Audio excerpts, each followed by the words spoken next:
everybody, you have McGann here on the Fanily channel to show you a look at the new game Curses and Covens. And this is by Good Games Publishing and 1000 Rats. It comes out January 22nd, which should be today if we timed it right. The only issue is we can't show you the whole demo because it's 4 to 6 players, but we are going to show you how to play. And I'm here too. Yes, Shin is here. Yes, Great Husband Man is here. The first thing that we wanted to talk about is the production value, and those who saw the unboxing video know all about this. Holy, look at all of the gold. Yeah, there's like foil on a lot of these cards, and they have like a 3D texture element, and they're just really neat. Yeah, even the most basic cards, like the cow and the dogs and everything else, all of it at least has this gold foil border, and most of them have it integrated into the art itself. Oh, this is so pretty. So I pulled these out because these are the 3 ritual cards and are actually going to be part of the game itself. This game is an asymmetrical competitive game.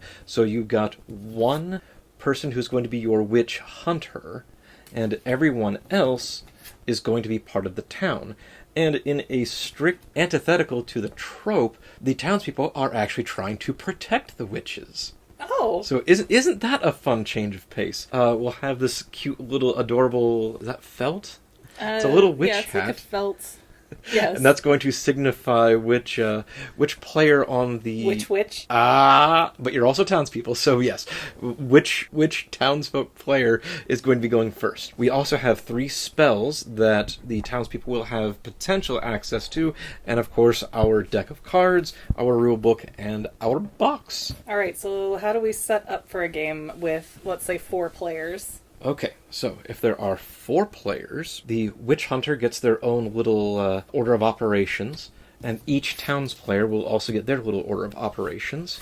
And yes, it is 2-sided, so when it's your turn to be the Witch Hunter, you just flip. And the remaining ones are here in the box, but there are 6 total. The very first thing we're going to do is, after we shuffle the deck, which we've done this ahead of time, but after the deck has been sufficiently shuffled, you're going to take one card, we're just going to go ahead and use the top one, and it gets set off to the side here as a single card that is called In the Woods. For the rest of the deck, we're going to say that we have 3 players, yes? We're going to have 1 witch hunter and 3 townspeople. Correct. So each player is going to get 2 cards.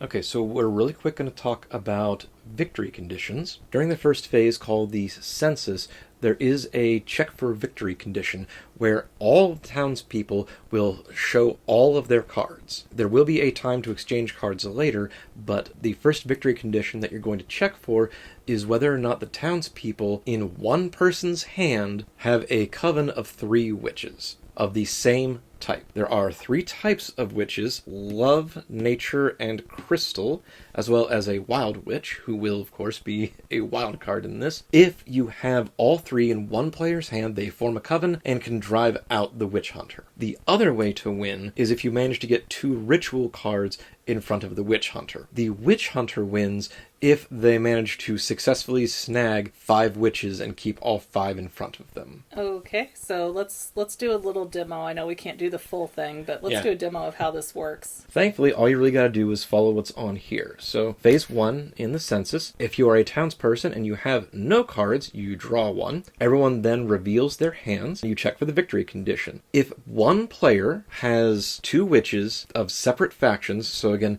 love, nature, crystal, love, or crystal, nature, they can cast one of these spells and it will alter the sequence of events. And these are actually double-sided, so after you cast the charm, it will then flip over, and the next turn you can cast a curse. But obviously the curses are going to require 2 of these same ones.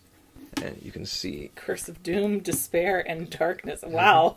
That got heavy. Well, yeah, but this is supposed to be a happy game. Remember, we're trying to avoid persecution. We're trying to protect people. At this point, after you check to see if you want to cast a spell, you then communicate freely. The witch hunter has to be allowed to listen to everything and watch your body language. Body language is actually called out specifically in the rule book. And then they choose their first player, and whoever the first player is gets the lovely little hat. So can I look at these cards and kind of... Oh, yes, since you are, as a stand-in, playing all 3 of them.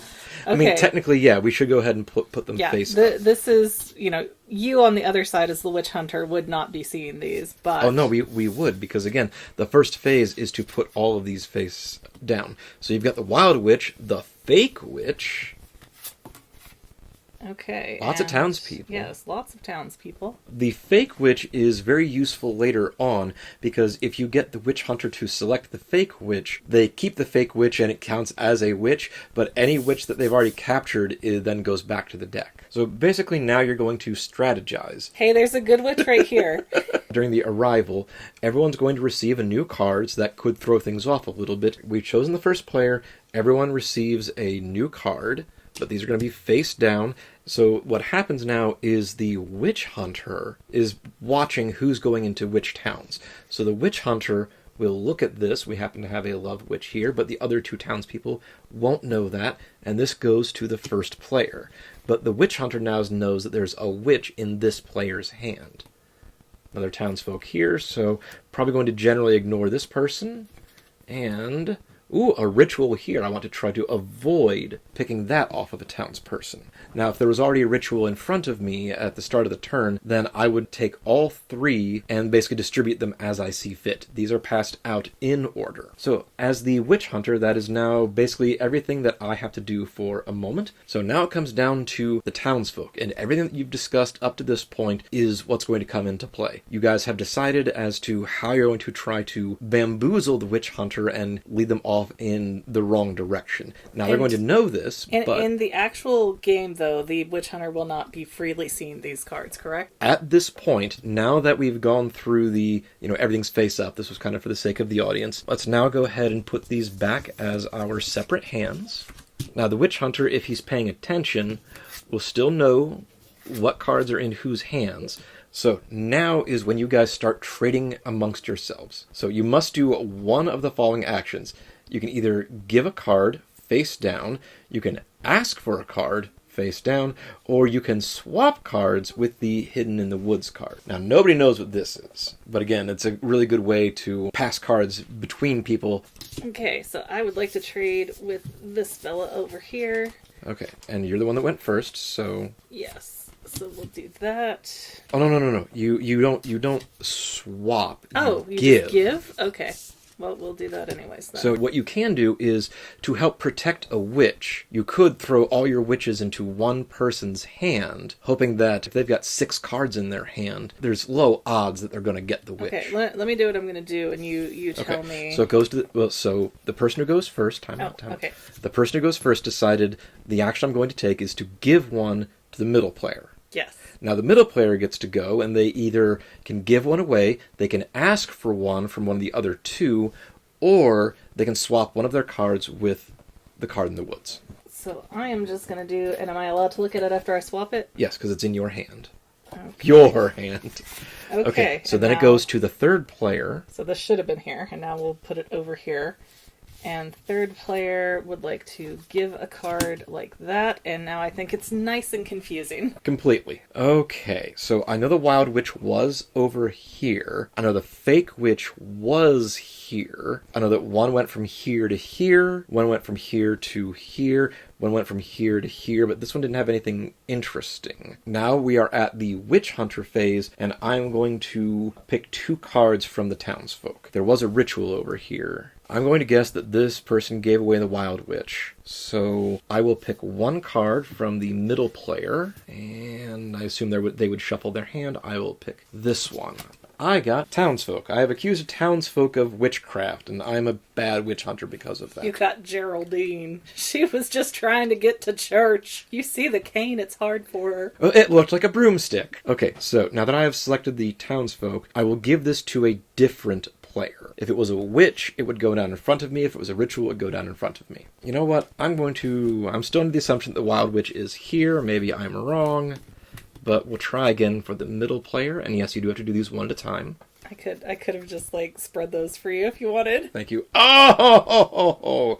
Okay, this actually works out in my favor as the witch hunter, because now I've got one witch. And yes, the fake witch actually counts, but since I didn't have any witches in front of me, normally they would have vacated back to the deck. Okay, so now what? So what happens now is we go back to census. If any of you don't have any card, you draw one. Now, reveal everything. Now that's interesting. So townspeople concentrated over here. All my witches over here. You do have the ability, because you have a love witch and the wild witch, you can cast either of these two spells. I want to do the middle one. Charm of Growth. Okay, perform the arrival phase twice. Oh my. So we're going to push this one out like this to show that it is in effect. I know you would normally communicate freely, but it's all in your head, so we'll just let you do that. Who do you think should go first? And let me clarify, do the witches need to stay together at this point now that the charm's been activated? No, it's already been activated, so they can travel freely. So now the goal is to just keep you from finding them. Exactly. Okay. See, you're getting this. Okay, let's start in the middle then. Okay. We'll flip these all back. Yeah, flip those all back. The middle player is going to go first. Okay, arrival. We're going to start over here. Okay. So there's a crystal witch. Oh, she's cute. Goes here. Okay. Looks like a baker, townsfolk, over here. And looks like one of the nature witches over here. Now, this spell says to perform the arrival phase twice, so we're just going to do this again. Okay, nature. It's got nature and crystal here. Another nature over here. And remember, you win if you can get 3 of the same type. So, I happen to know that with 2 natures present, and the wild witch, if they can manage to get all of them into one person's hand, and I can't get any of them, they're going to win on the next turn. Okay, let's see what we can do. Okay, and the puppies! Okay, now middle starts with the Trader Maroos. Correct. Okay, I am choosing to give one here. Now this goes over. And again, these would all be separate players in a normal game. Okay, then we'll give one back. Go over here to the first one, and we'll do that. Now that we are done with the travel, goes back to the hunt. So, we were very witch heavy over here. The same one! Geraldine, you saved us. Okay, I'm going to put you here because then I'm going to choose from over here. This is the one I'm more anxious about. Okay, I have persecuted a crystal witch. So this now flips over, and if you have double nature, you can cast the Curse of Doom. Other than that, we just reset. Census, so show me all these cards. Okay, again, very townsfolk heavy over here. Nobody has no cards, so nobody needs to draw one. But wait, didn't you say if I have 2 nature ones that it can... That was actually what we're getting to next, but yeah, the first thing we do is if no cards, draw one, then you check for the win, then you can cast a spell. Fine. I assume means you're casting Curse of Doom? Yes. Okay, so this will change back to the charm next turn, but this hunt phase, the witch hunter chooses 1 town player and must pick twice from them. Can I also activate the Charm of Nature? No, it is only 1 per turn. Darn. Okay, so I can turn these back upside down, right? Yeah, as long as you have decided on your Well, we still have strategy. to do the arrival. Oh yeah, but you also need to decide who's going first. Let's do the middle again. Okay. Boink. Arrival. Just 1 at a time. Love. Oh, she's cute. I mean, Candy is love, so that makes sense. Okay. Oh, good lord. We got 2 love witches, 3 nature witches, and a wild witch. I am bonked. And a ritual. Okay, so I would like to send you here. Yeah, the only real issue I have is that since this is supposed to be a bit more blind, and because your new cards can muck things up a little bit, it's not fully in the spirit of the game, but again, I do understand. We are working under limitations this time around.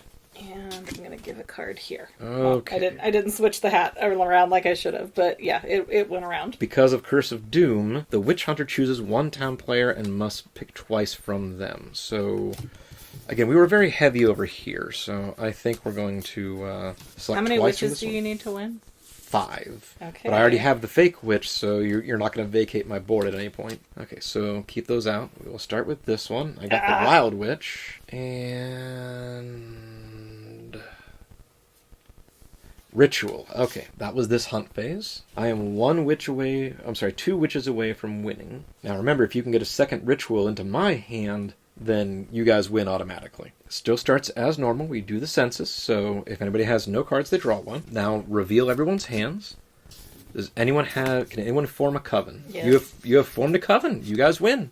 That's it? Yeah, no more to it? You have formed a coven and you expel the witch hunter. Okay, so witches win. Witches win on this one. Witches win! Sorry, I should have turned this back, by the way, because you could have cast this one. The only real thing that was going to change this turn is during arrivals, I would pick the number of players that we have, and then I would get to distribute them as I wanted to. Again, guys, sorry for the informal demo, but I hope it's been helpful nonetheless. This is Curses and Covens by Good Game Publishing's out on January 22nd. We will have a link in the description below for how you can get a copy. And other than that, please don't forget to like, subscribe, comment, share. All of that good stuff is free for you, and it really helps us out as a channel.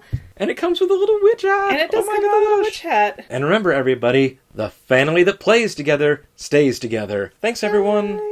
If you had fun watching today's video, don't forget to subscribe so that you can see more, and let us know in the comments what other videos you might want to see in the future. Also, don't forget to check out our other channel, The Fangirl, where we talk about all kinds of movies, TV shows, and even books and comics. But viewer discretion is advised. See you next time, Fanily members!